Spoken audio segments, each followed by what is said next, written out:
ಸುಮಾಚ್ ಚಿಮಂಚೋಡ್ ಅವರ ಅಧ್ಯಕ್ಷತೆಯಲ್ಲಿ 10ನೇ ಐತಿಹಾಸಿಕ ಕಾರ್ಯಕ್ರಮ ಕನ್ನಡ ಸಾಹಿತ್ಯ ಸಮ್ಮೇಳನ ನಡೆಯುತ್ತಿದೆ. ಕನ್ನಡ ಸಾಹಿತ್ಯ ಪರಿಷತ್ತಿನ ಎಲ್ಲ ಹಿರಿಯರೇ ಮತ್ತು ಇವತ್ತಿನ ಈ ಸಮ್ಮೇಳನದ ಮಾನ್ಯ ಅಧ್ಯಕ್ಷರೇ,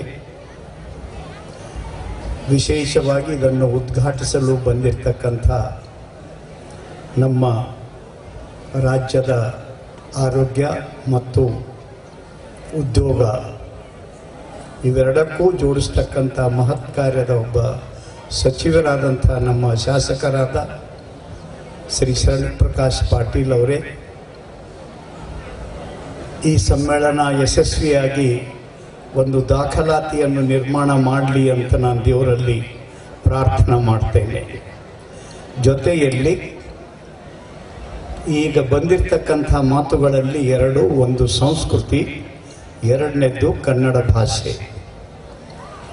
ನಾನು ಇಡೀ ದೇಶ ತಿರುಗಾಡ್ತೇನೆ. ದುರ್ದೈವದಿಂದ ಎಲ್ಲ ಕಡೆ ಮಾತೃಭಾಷೆಗಳು ಕೆಟ್ಟ ಸ್ಥಿತಿಯನ್ನು ಎದುರಿಸ್ತಿವೆ.